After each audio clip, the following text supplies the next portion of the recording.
I'm John Mcsweeney.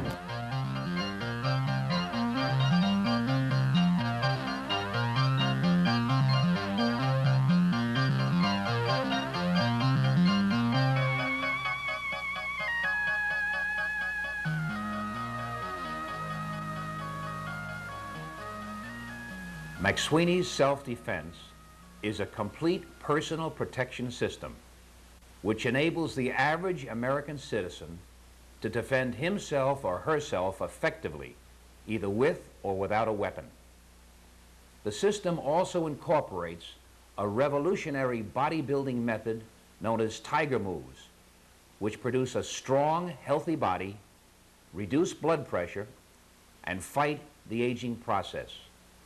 This program will deal with the armed portion of self-defense. And the weapons we'll be dealing with are the handgun, this is a .45 automatic, .38 special revolver, a smaller variation, the knife, this is a Marine combat knife, this is a pocket knife, a lock blade pocket knife, a Yawara stick, and a club. This is a police club 22 inches long. We're also going to deal with ammunition. My background in weapons is heavy in military experience. I was a gunner in the U.S. Navy in World War II, 20-millimeter gunner on an amphibious ship. I served as a security officer with the United States Air Force for 4 years during the Korean War and did a lot of bodyguard work with heavy emphasis on weapons. I also served 7 years in the active U.S. Army Reserve as an Army infantry captain, so I'm used to firing all types of infantry weapons. My martial arts background consists of a 6-degree black belt in karate. I was the founder of Karate in Ireland in 1963, and I currently star in the cable TV series In Defense of Yourself. Now I'm going to talk about the premise of modern-day gun shooting, which believes in the two-handed grip. You've seen it on the television, you've seen it in the movies. All the heroes hold a weapon with two hands, and they pull the trigger, aiming the sights. This is the stance, aim sights.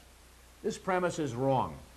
It's fine to take the time and look at the front post of the sight when you're firing at a target. But when someone is actually shooting at you, you won't be able to look at the front sight. What happens when you're threatened, when someone is firing at you, a tachy-psyche effect takes hold in your body, and this produces tunnel vision. This means that you can't see anything but the threat, the person firing at you. So if you want to fire back, you cannot look at a front post. You'll be looking strictly at the threat and firing at it. And unless you're trained in point shooting, you're going to miss. And that's exactly why the police don't hit their targets in gunfights. The police statistics are 1 out of 4 rounds hits, 3 out of 4 miss.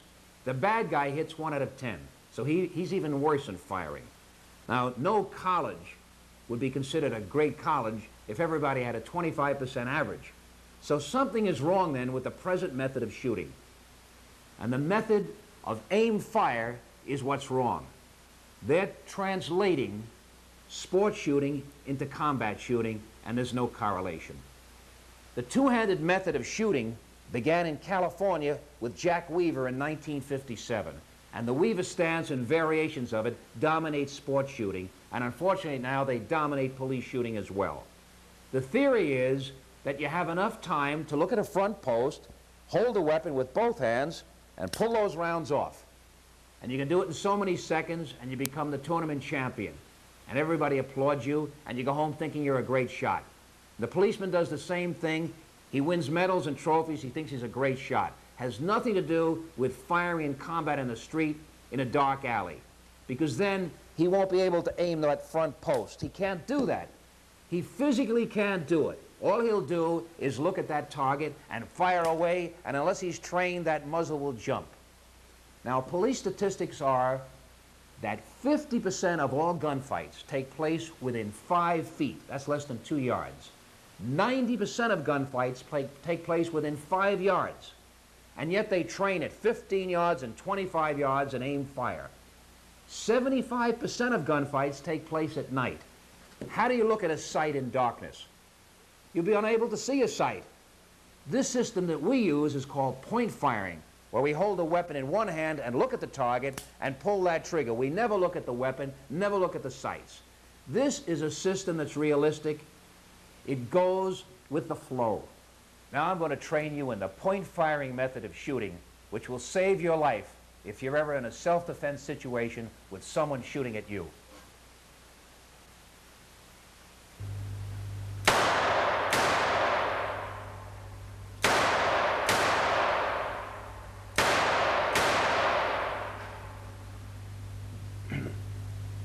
I just fired 6 rounds in bursts of 2 at a silhouette target, 5 yards, sense of direction firing. This is merely pointing. The object is simply to hit the target. We're not looking for pinpoint accuracy, but mainly to hit the silhouette at 5 yards. I will now unload the weapon. Unload the weapon by opening the cylinder, turn the muzzle up so the gravity helps you to unload and eject the rounds, the empty rounds. Place the weapon down, keep the muzzle downrange at all times for safety purposes.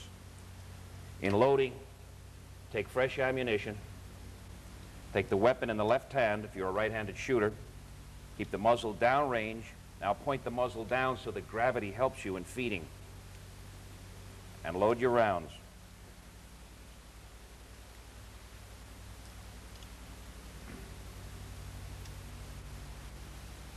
This ammunition that I'm firing is reload ammo.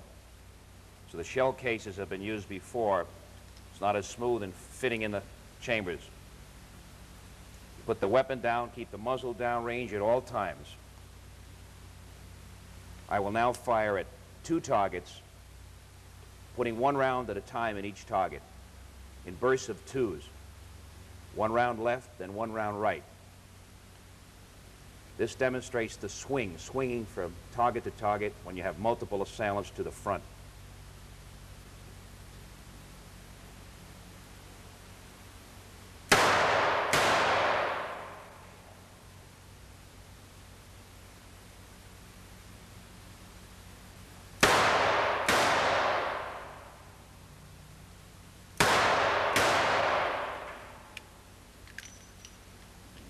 All 6 rounds hit the target.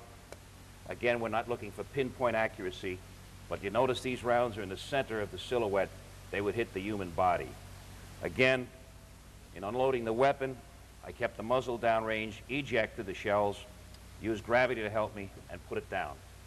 This demonstrates the simplicity of point firing. It's instinctive. My body is in a boxer's stance. The weapon is held in front of me, under the eyes. The eyes concentrate on the targets. I do not concentrate on the gun at all. The target or my threat is what I concentrate on. If that was someone firing back at me, I look at them and return fire. In this case, all rounds are in the silhouette, basically in the center. As I mentioned earlier, the two-handed method of aimed fire in a Weaver stance or anything like that, which is prevalent today, is based on a wrong premise. And that premise is that there's a direct correlation between sport shooting at targets which don't fire back and combat shooting at someone who's already firing at you. I say there's no correlation because of the tachypsyche effect. Tunnel vision makes you concentrate on the target to the exclusion of everything else, including the front sight. No way at 2 yards and 5 yards, which is the combat ranges. Remember, 50% of handgun fights take place within 3 yards, within 5 feet, 90% within 5 yards. No way are you going to draw a weapon at someone firing at you at 2, 3, and 5 yards away and aim that sight and fire. What you're going to do is draw the weapon and begin firing automatically because your concentration, your vision is on that threat, on that target. As soon as the weapon clears the holster, you'll start to fire. And unless you're trained, the rounds will hit the floor, they'll hit to the side, they'll hit up above. You must be trained in the point firing method so that you'll have automatic reaction, spontaneous reflex action. Because in a combat gunfight, the thinking mind is not in action. The subconscious mind takes over. So the premise of modern day pistol shooting is absolutely wrong, And it's the reason why the police are such miserable shots, hitting only 1 out of 4.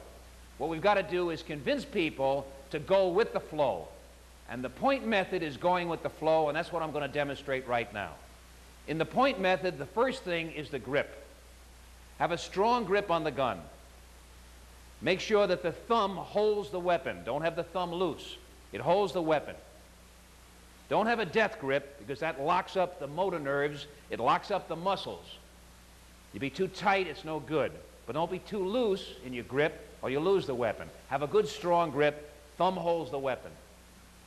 Now the pull consists of pulling rapidly, like that. You don't want a 2-stage pull where you pull the hammer back with 1 stage and then release it in the 2nd stage. That's used in aimed fire. You pull with the first digit, right here, the joint, right here, the first joint is what you pull with, not the pad. So you get a good grip, get the finger inside the trigger guard, and pull with that joint. Now it's a rapid pull. It's not a slow pull. It's not a squeeze. It's a rapid pull. But you don't jerk the weapon to the side. That will move the muzzle. You won't hit the rounds won't hit. What you want to do then is make sure it's a rapid pull like that. Now, the stance consists from shooting to the front. You step into a boxer stance. As you step in, you draw the weapon and aim the weapon under the eyes. The eyes concentrate on the target. You notice there's a natural alignment now between the gun, my hand, and my forearm. I don't want it turned. There has to be a straight line, gun, hand, forearm. And my body now is in line with that gun. You'll notice that the gun is under my eyes, so that my vision is on the target, but the gun is under those eyes. As I come in, I fire. Now you don't come in and then hold and fire. You begin the trigger pull as soon as you clear the holster, so that the round fires at the moment you're onto target. This is much faster than coming in and then firing, or in the two-handed system, coming in, gripping, aiming, and then firing. That's very slow. This is fast. You fire on the way in. Notice also that I'm a much smaller target. In two-handed shooting, my whole body is exposed to return fire. Here, I've reduced that by turning to the side. So step in and fire rapidly. Now, this is not the stroke. The stroke means that through subconscious reaction, that every time you draw a weapon and point it, you automatically fire. You fire only when there's a threat. If you have to draw a weapon and you don't need to fire, hold your fire. Aim at the person, but don't fire.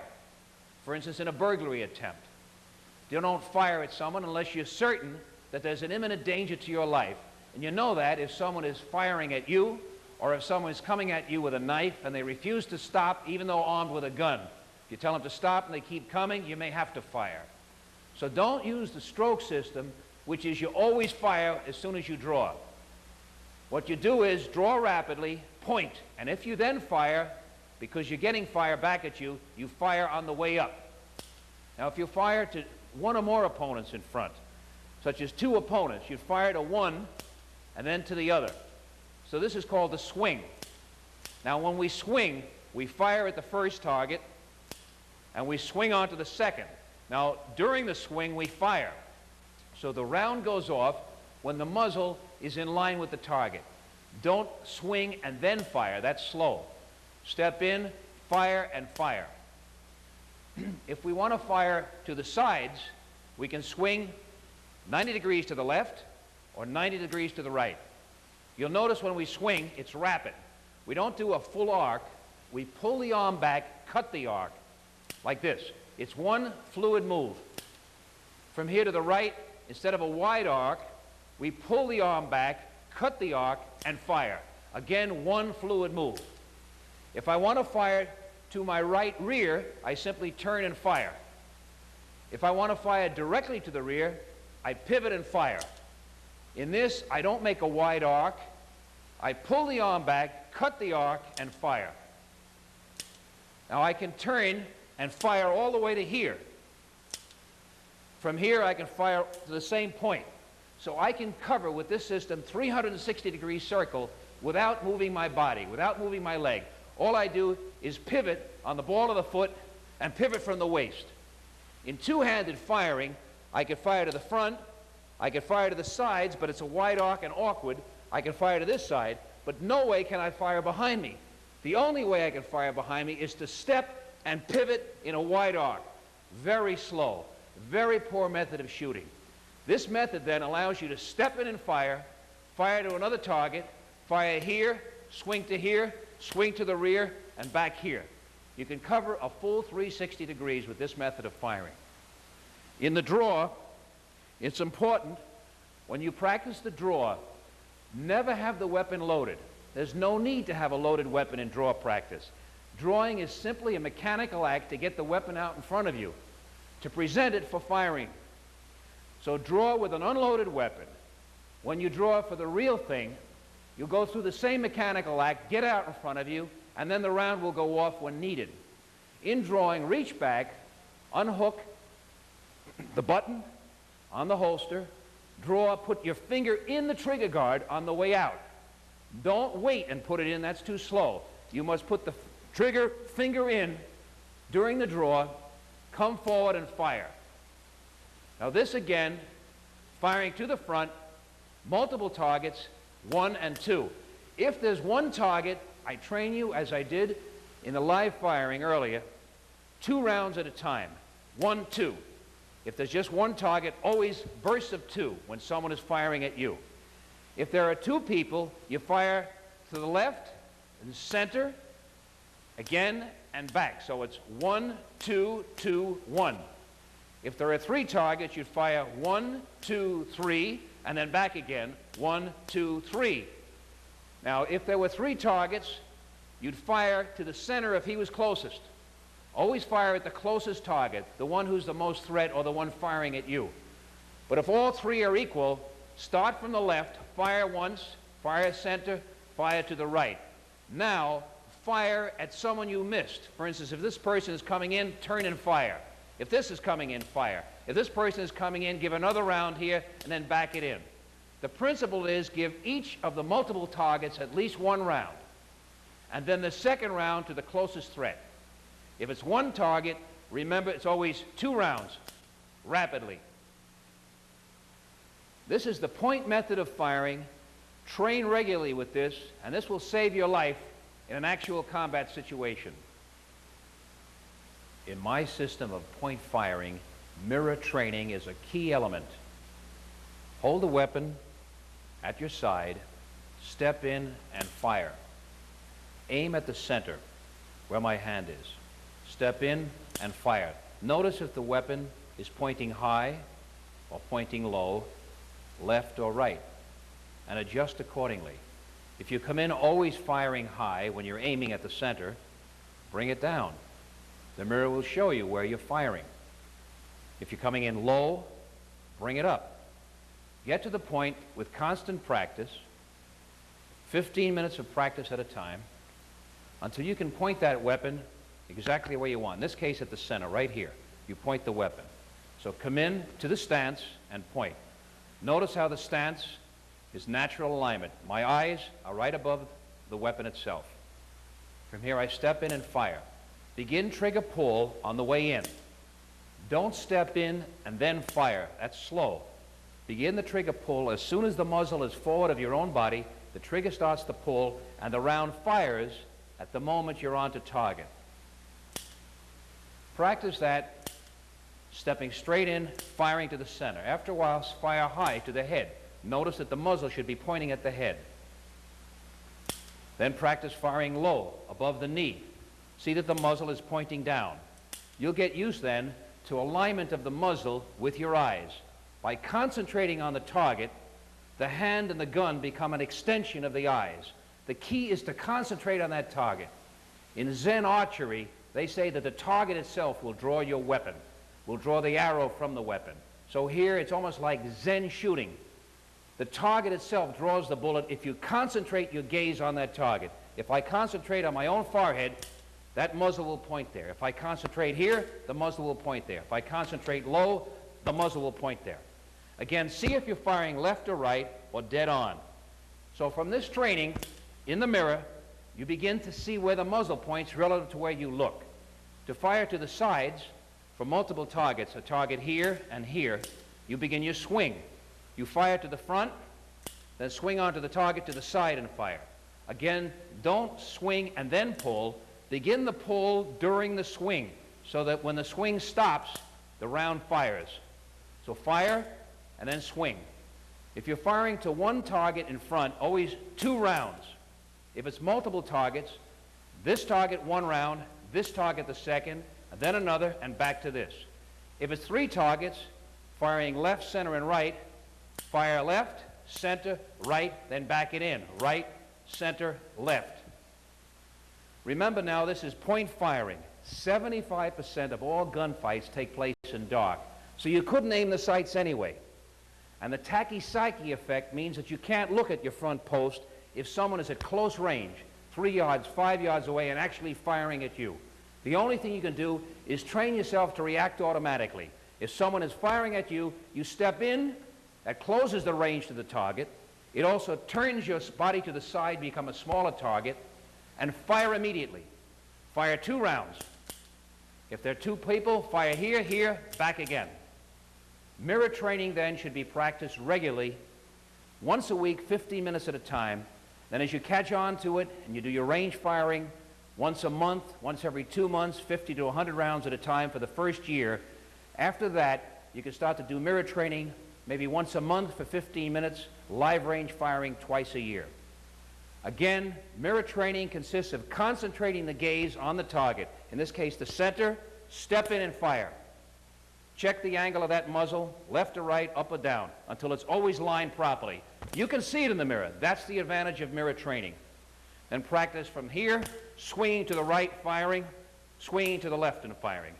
Always bursts of 2, here, 2, and back. That's the essence of mirror training. I'm going to cover the basics of cleaning the weapon. You can get more detailed information from any gun store. You can buy books on gun cleaning. The basic thing is clean the weapon right after you fire it. Use a solvent, a cleaning solvent. This happens to be Hoppy's number 9. Dip a cotton swab in the solvent, run it through the barrel, run it through the chambers in the cylinder. Run it through many times so it comes out relatively clean. Then use a brass brush, dip it in the solvent, and work the brush in and out through the barrel to clear away the lead and the copper. Do the same with the chambers in the cylinder. Again, more patches, more solvent. Keep cleaning until these patches come out clean. Then clean every part of the weapon. Use the solvent to get into all the cracks, the firing pin area, the cylinder release area, the hammer area. Go everywhere that there's powder residue. Clean the weapon thoroughly, then dry it off and clean it again from fingerprints with a rag that's been soaked in a solvent. Now don't spray your gun with any one of those cleaning compounds that are spray oils because they'll tend to gum up the weapon. If you have the gun heavily oiled, it attracts grime and grit and it's bad for the weapon. In fact, sometimes the weapon won't fire properly, it won't have enough power in the spring from all the grime that's collected from the oil deposits. Keep the weapon dry. Always keep a residue of solvent in the barrel and dry it off with a cloth which relieves a slight residue on all the metal surface of solvent. Now repeat the cleaning pattern 3 days after you fire and then another 7 days after that to give the barrel time to sweat out the lead and copper. If you don't clean a weapon, it'll rust and corrode. The barrel will pit, the frame will rust. So remember, before storing a weapon, always clean it. Make sure you leave a solvent in the barrel and then clean off all fingerprints with a solvent-soaked rag. Now when you store the weapon, you have to decide whether you want to store it loaded or unloaded. If there are children in the home, this is a very important consideration. I would recommend that if you store a weapon with children in the home, you store it unloaded. Put it in a briefcase, put it in a luggage on top of a closet where the children can't get at it. Keep the ammunition separate, also in a high spot where they can't get at it. The one problem, though, with storing a weapon unloaded is if you need it in an emergency, you have to find the ammo, and you may be confused and not find the ammo quickly enough. If you do store it loaded with children in the home, you're taking a big risk So act accordingly. Figure out the best place where they couldn't get at it. You can store ammo for a long time. I've fired recently ammunition from World War II, 45 ammo. Ammunition can be stored in a dry place for 30, 40, 50, 60 years and still fire. It's important, though, you keep it in a dry place. Now, types of ammunition that we use. The 45 here is a 230 grain metal-cased slug. It comes out at a relatively slow muzzle velocity, but has good hitting power, knockdown power, because of the size and shape of the slug. The 38 special rounds here are jacketed hollow point and a wad cutter. I recommend a wad cutter for practice and a jacketed hollow point for carrying. This is a hollow point in the lead surrounded by a copper jacket. It's 125 grain, has plus P ammunition, which gives it more punch.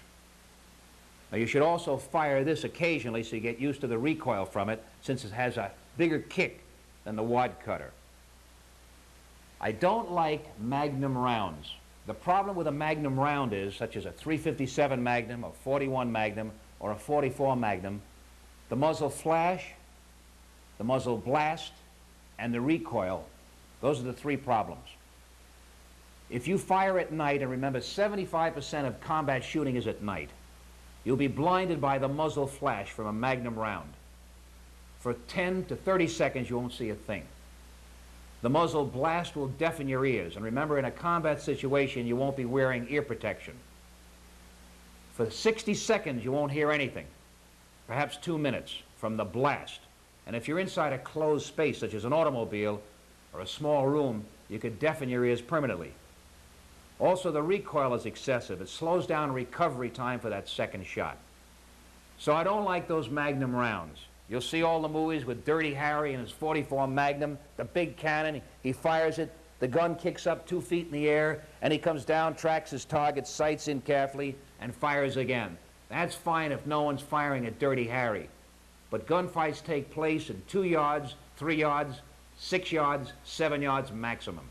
90% of the action, again, is within 5 yards in a gunfight.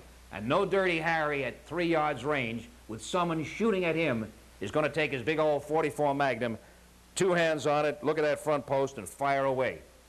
He's going to fire like this as the round clears the holster, and he'll probably break his wrist from the recoil of that 44 Magnum. Very dangerous for the average person to even play with Magnum rounds. They're no good for self-defense for the reasons I just gave you. Avoid a Magnum gun like the plague. Stay with a 45 automatic, speed of reloading, reliability, good knockdown power. For average citizen self-defense, for men and women, I prefer the 38 Special revolver as a self-defense weapon because of its simplicity of function, its reliability, and there's no safety to worry about. The weapon, once loaded, you simply pick it up, it's ready to go, you pull that trigger and she fires. In an emergency, you may forget to release the safety on an automatic. Another thing about a revolver, it doesn't jam the way an automatic can jam. You learn the best method of firing a handgun for self-defense purposes. Now, you have to practice on a regular basis if you're going to develop and maintain proficiency. In the beginning, practice at least once a month, fire 100 rounds on a range once a month, and do mirror training at least once a week. After you've fired a few thousand rounds, I recommend you fire at least twice a year, 50 to 100 rounds on a range, and do mirror training for a half an hour at least once a month. This will maintain your proficiency. The system is very simple. Remember, we're not talking about two-handed aim fire and pinpoint accuracy. We're treating the handgun as a one-handed weapon, which is what it was designed for. We're talking about gross accuracy, the ability to hit a target at close range, within 5 yards, with rapid fire, reflex action.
This is a 3-inch lock blade pocket knife. It's small, but it's very useful if your life is on the line. It opens up a blade under 3 inches. You hold the blade in a strong grip. The thumb supports the grip. Don't have the thumb loose along the top of the blade. Then the hand is weak. Laterally, no support. Support it with the thumb. Fight off the same foot with the same hand. Right foot, right hand. Don't use a reverse hand, because you have limited range, you have minimal control over anyone coming in.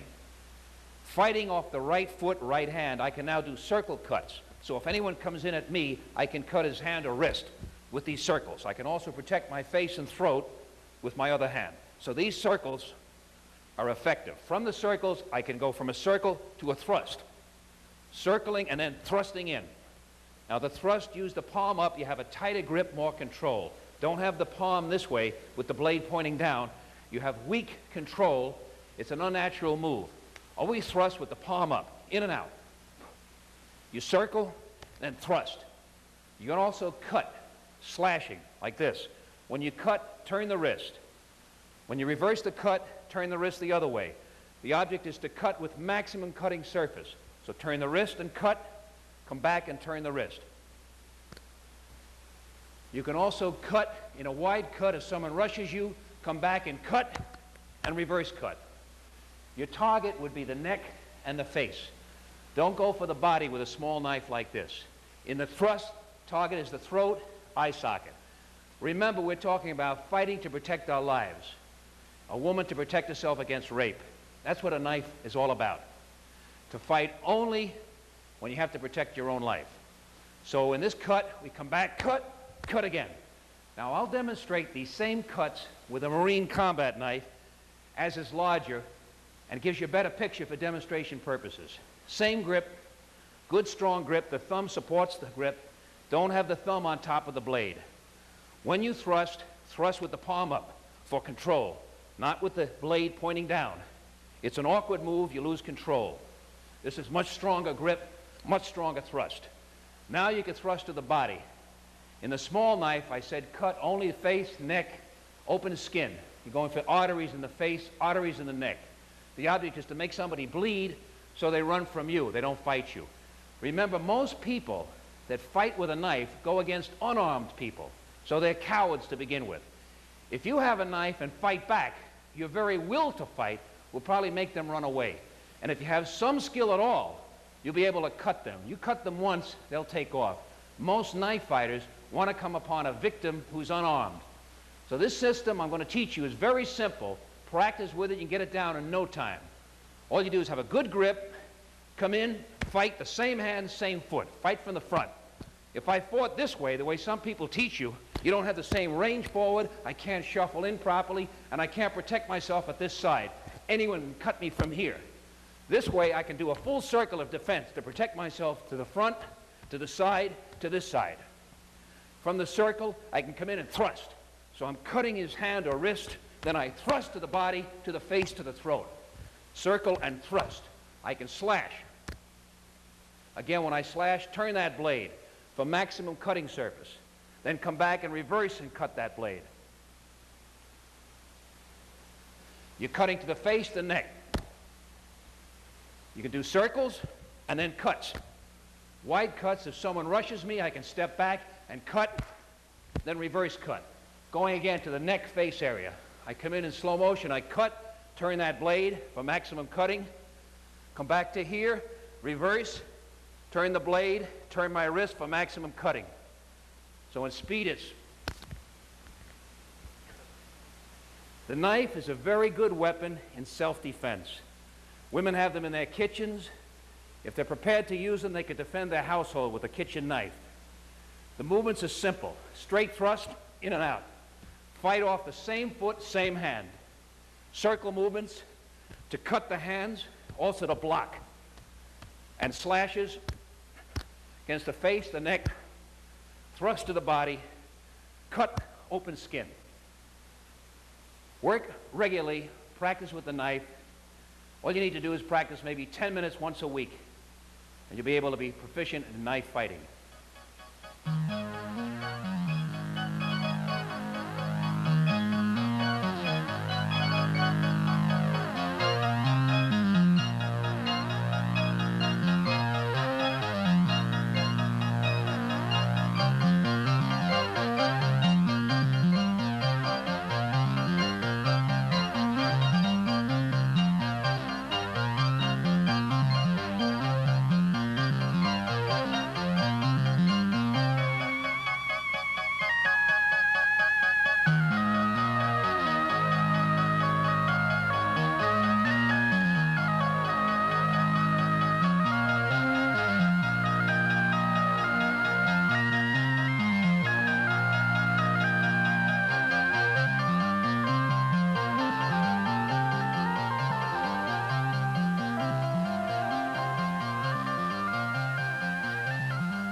The Awara stick is a martial arts weapon which was originally made of wood. It's now made of steel with a steel shaft and rounded points. It also has a leather grip. It's useful for slashing to the sides. Targets would be the side of the head, front of the head, sternum area.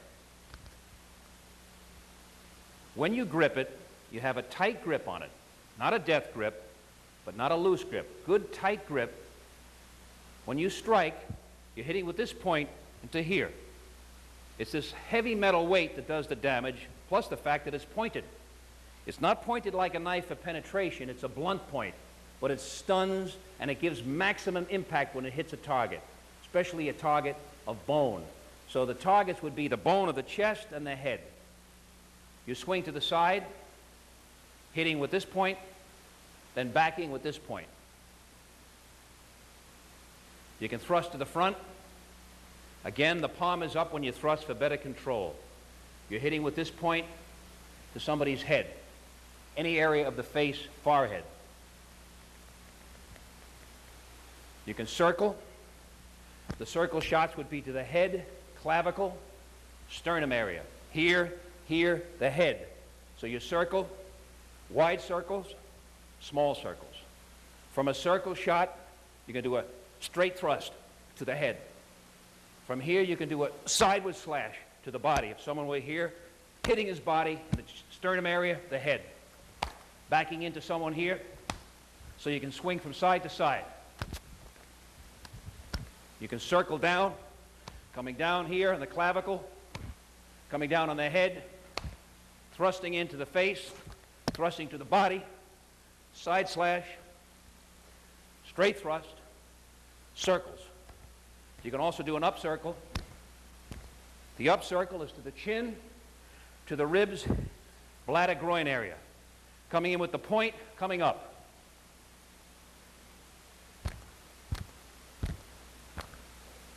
So we can go from circles down, circles up, side slashes, straight thrust. Those are the movements of the Awara.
Club is a bludgeon-type weapon which can be used for thrusts or for slashes. This is a police baton, 22 inches long. In thrusting, use a two-handed grip. If you're fighting from the right side, left foot is forward. This is for better control and balance. You wouldn't put the right foot forward and fight with the right side. You're weak. No power, no control. Left foot forward when fighting with the right side. Grip to the front and the rear. Thrust straight in. This is a thrust, solar plexus, face. To the sides, you can thrust with the back of the club or with the front. So you can thrust to the front, to the side, or to this side. Always grip with two hands when working the thrust. One hand is weak this way or this way. You'll get fishtail. When using it for slashing movements, always work with one hand only. For instance, you can slash and step back, cutting like this. You can cut straight. You can do figure eights. Hitting clavicle, head, chest. Figure eights. side slashes. One good tactic with the club is to hold it back, keep the hand up, and look as if you're going to hit high. What you do actually is drop your body and hit low. You're hitting the shin bone, knee bone. People expect you to hit high. Instead, drop low, protect your face with your front hand. The left hand protects you. Drop low and hit. Again. Now, the club is illegal, but the mag flashlight is legal. So learn how to work with a mag flashlight. Carry them with you in your car if needed. Use it just like a club. Two-handed grip for front thrusts or side thrusts. One-handed grip for slashing.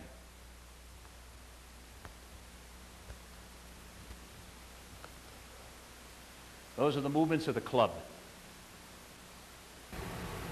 I developed a physical culture system known as Tiger Moves. It consists of 3 separate movements done with great tension. Stretching in the barrel squeeze, the shoulder roll, and the wrist twist.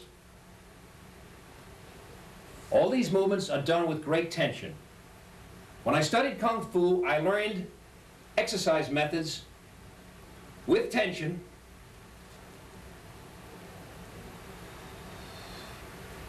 I like these methods, but there was no full movement. There was no full expansion and contraction of the entire muscle structure. So from these movements, I developed my Tiger Moves. The barrel squeeze is performed with the hands open, coming back as you breathe in, stretching the muscles of the chest and the back, breathing out, forward.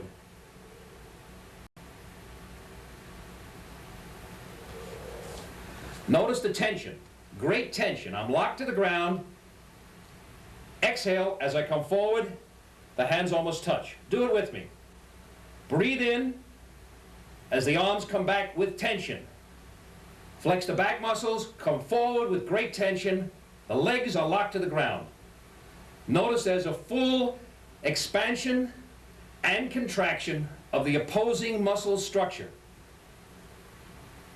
These Tiger Moves fight the aging process because they increase blood flow to peripheral areas of the body. Again, back with tension, forward with tension. We're flexing the pectoral muscles, the back muscles, the arms, the legs, the stomach are flexed isometrically. The isotonic movement is the arms themselves.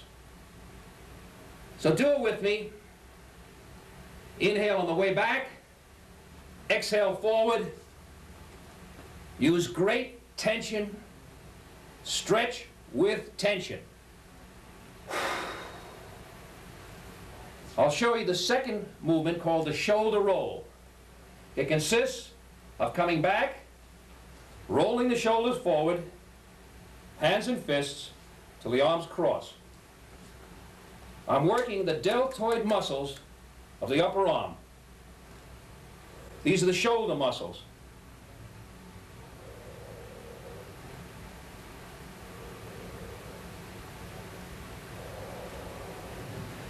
Inhale on the way back. Flex the back muscles. Exhale forward. Inhale back. Exhale forward. Now use great tension as you move. The body is locked to the ground. Stomach is flexed. Legs are flexed. They're isometric. The isotonic movement is the upper body. Rolling back, those shoulders, rolling forward to develop the upper body. These are used in such strikes as the upswing, circle, chop. So the shoulder is very important in my karate method, and the muscles of the shoulder are needed to develop the power of these strikes. And it comes from this Tiger Move, stretching with great tension, forward, coming back as you inhale. Do it with me. coming forward as you exhale. Great tension, full expansion and contraction of the entire muscle structure. This will keep you physically fit through life. Now the movement today is the wrist twist. In a stance, right foot forward, flex the arms back, fists, palms out, roll forward until the wrists turn and the knuckles face each other. Stretch with great tension. Come back as you inhale. Exhale as you go forward. Now these movements develop the entire body, but this one specifically, the triceps, the upper arm, this area right here, will develop the strength that's used in such strikes as the heel palm. Any straight line strike develops power, and the power comes from the triceps muscle. So we come back, come forward as we exhale, inhale back, stretching with great tension. Do them with me. Lock the feet to the ground, flex the stomach, the legs are locked to the ground, and the stomach is flexed isometrically. The only isotonic movement is the upper body, concentrating the power in the arms, the upper arms. Again, this area, the triceps muscles up here. So do it with me. Exhale forward. Inhale back. Flex the back muscles.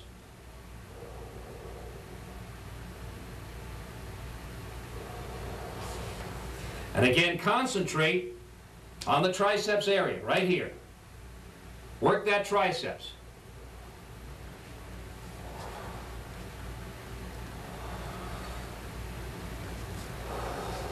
Again, inhale back, exhale forward, stretch with great tension throughout the entire movement. Complete expansion and contraction of the entire muscle structure. Now these tiger moves fight the aging process. They increase blood flow to peripheral areas of the body. They thus reduce blood pressure. Do these tiger moves every day for 5 to 10 minutes and you'll keep in great shape. You don't have to do any weightlifting. You don't have to go to a gym. You don't have to run. In your own room, you can do these tiger moves. The barrel squeeze, the shoulder roll, and the wrist twist. These moves alone will keep you physically fit and develop a powerful muscle structure. Thank you. Now you should practice these techniques on a regular basis. In a combat situation, you want to train your motor nerves to react, spontaneous response. You don't want to freeze up. The worst thing that can happen to you is if you have to use a handgun because someone is shooting at you, you freeze up and forget to shoot back. Now this has happened to police officers. In the shock of actual combat, they've stared at the target and didn't fire back. Proper training, high repetition of the techniques will overcome that, will train your motor nerves. Now what we taught you is very simple. It's as simple as pointing your finger to use this method of firing a handgun. You simply look at the target and fire back. Some people don't feel comfortable about using a gun, or there may be times when you need to defend yourself and there'll be no gun at hand. That's why we trained you in 3 other weapons. Now the club can be substituted with a mag flashlight, which you can carry in your car legally. You can carry a pocket knife on your person. A 3-inch lock blade pocket knife is legal. And you can carry a Yawara stick. It's a very small weapon. Carry it in your pocket or in a purse. Now you should practice with these weapons regularly. At least 5 minutes each weapon, once a week for the first year, and after that at least 5 minutes once a month. Remember, the moves were very simple. With the knife, we taught you how to slash and how to thrust. With the club and Yawara stick, we also taught you slashes and thrusts. Remember, practice regularly with these weapons to develop that reflex action, which is necessary in a combat situation. There's no time to think under stress. You must react automatically. Spontaneous reflex action is what you're looking for. Now, if you have any questions, write to me at the address given at the end of the program. Thank you.